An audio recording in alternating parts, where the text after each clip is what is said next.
Salve, salve, gente! Hoje a gente vai falar da luz, que é uma onda, né, gente? Eletromagnética. Luz! Salve, luz! Ó, tomei um susto aqui. Eu vou falar desse carinha aqui, ó. Esse artista gráfico holandês muito conhecido. Olha ele. O nome dele? Maurits Cornelis Escher. Olha aí, ó. Conhecido como MC Escher. Gente, ele foi um excelente desenhista. Um excelente artista, cara. Muito louco, muito louco. Ele se interessava pela imagem, mas não era apenas pela imagem, né? Conforme nossos olhos a percebia. Mas ele gostava de criar ilusões. Ilusões de ótica. Sério. Tipo essa. Dê uma olhadinha. Caramba.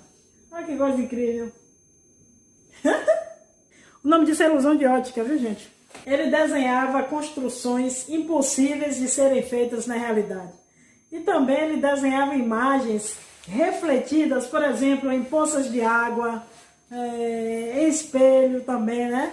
Ele desenhava essas imagens refletidas. Incrível, ele era um gênio, né? Um gênio.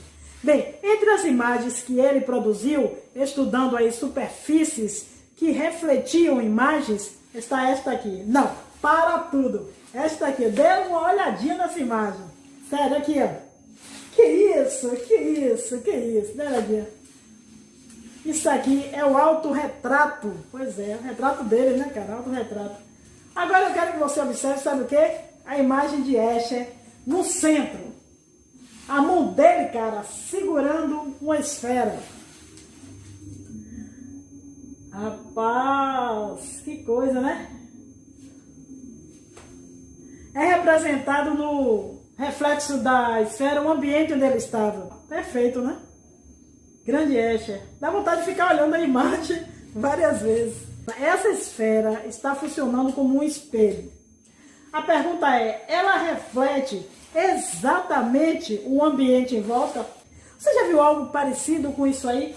Eu vou falar das características da luz. Por que não? Por que não? Logo a luz, que é a solução. Bem, as ondas eletromagnéticas, incluindo a luz, que é uma onda eletromagnética, propaga-se no vácuo com a mesma velocidade, ou seja, aproximadamente 300 mil quilômetros por segundo.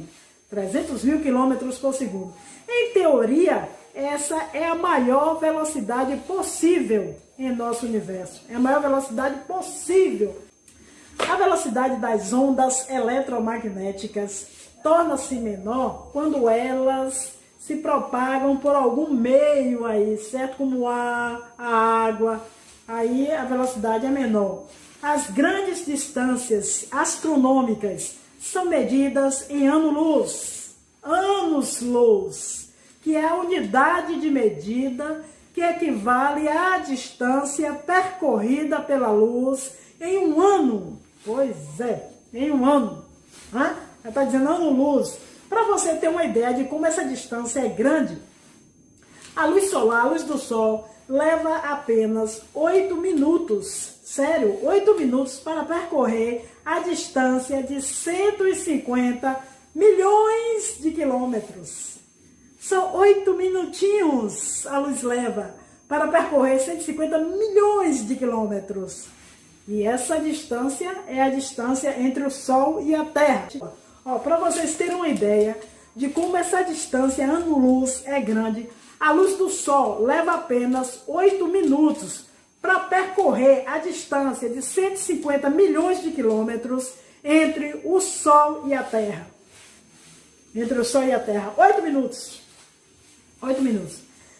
Bem, depois do Sol, porque o Sol é uma estrela. Pelo amor de Deus, não, você não sabia que o Sol é uma estrela? Não, não faça isso, pelo amor dos meus filhinhos. O Sol é uma estrela. Depois do Sol, a estrela mais próxima da Terra encontra-se a mais de 4 anos-luz do Sol. Sério? A mais de 4 anos-luz do Sol. É a estrela Centauri. Essa aqui é Centauri. Da constelação Alfa Centauri. Aqui, ó. O universo é enigmático, certo? Olha para aí. Então, depois do Sol, a Centauri é a estrela mais próxima aí da Terra, depois do Sol. E a as fontes de luz? Podemos classificar as fontes de luz em duas categorias, certo? Fonte de luz primárias, fonte de luz secundárias. Pois é, fonte de luz primárias emitem luz própria, né, como o sol, uma lâmpada acesa ou um metal aquecido a ponto de ficar vermelho, certo? Aquecido ou rubro, como esse metal aqui, ó. Tá vendo? É uma fonte de luz primária. O sol, uma lâmpada acesa ou um metal aquecido ou rubro, né? Aquecido aqui, ó. Esse metal, que legal. Muito louco, a temperatura aí é altíssima. Isso aí são fontes de luz primária. Bem, as fontes de luz secundárias refletem a luz que recebem de outro corpo, como os planetas e a maioria aí dos objetos que estão ao nosso redor. Refletem a luz, certo? Que recebem de outro corpo, certo, meus internautas queridos, meu povo lindo? Pois é, meios de propagação da luz. A luz pode se propagar através de 3 tipos de meio material. 3 tipos. 1, 2, 3. Meios transparentes. Permite a passagem dos raios luminosos, né, possibilitando a visualização nítida de um objeto atrás do meio. Por exemplo, ó, vidro transparente, o ar puro, a água limpa, são exemplo de meios transparentes.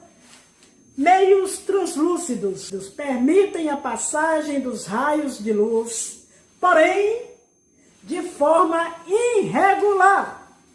Com isso, não ocorre a visualização nítida, né, do objeto atrás do meio. Por exemplo, minha gente, ó, um exemplo de um meio translúcido são os vidros usados aí em vitrais coloridos. Esse aqui, ó.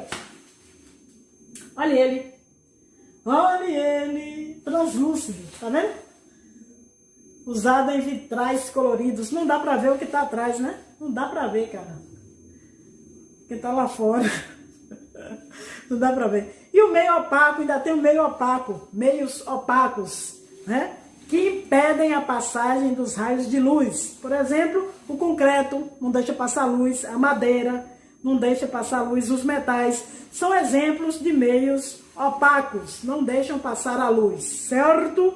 Fácil, mais fácil do que piscar o olho o estudo da luz. Decomposição da luz. Você já ouviu falar em Isaac Newton? Isaac Newton, nunca? Isaac Newton, olha, em uma de suas experiências, ele fez com que um raio de luz atravessasse um prisma. Prisma é isso aqui, é um instrumento óptico de plástico ou vidro transparente, certo? Então Isaac Newton, ele fez com que um raio de luz atravessasse esse prisma, tá vendo? E sabe o que foi que ele observou? Ele observou que a luz foi decomposta em várias cores, aqui ó. Dessa forma, minha gente, ele descobriu que a luz branca é formada por uma mistura de ondas de diversas frequências. Este fenômeno também acontece quando a luz passa pelas gotículas de água na atmosfera, logo após uma chuva.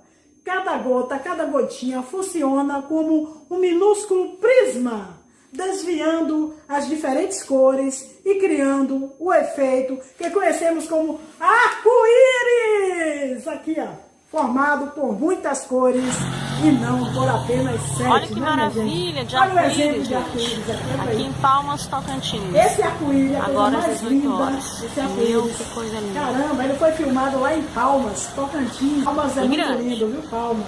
Olha o arco-íris aí, ó. E que arco-íris, né, gente? Esse aí é lindo demais. Olha que maravilha de arco-íris, Eu não me gente. canso de olhar, Aqui foi lá em em Palmas, Palmas. Tocantins.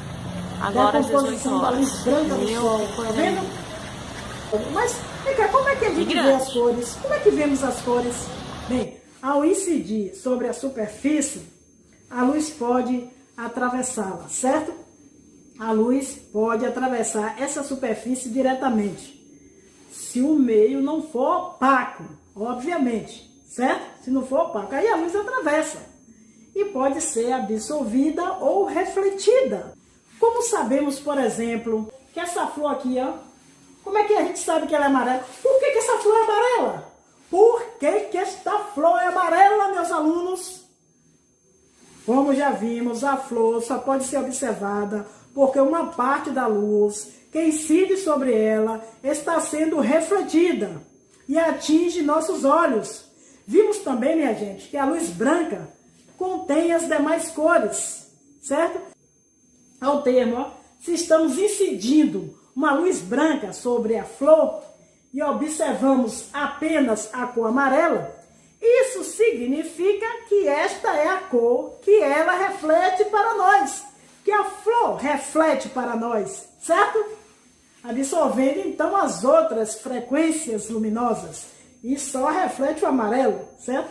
Então ela reflete o amarelo e absorve as outras frequências luminosas, as outras cores. Caso a mesma flor fosse iluminada com luz vermelha, ela nos parecia negra, já que absorveria a luz vermelha e não refletiria nada.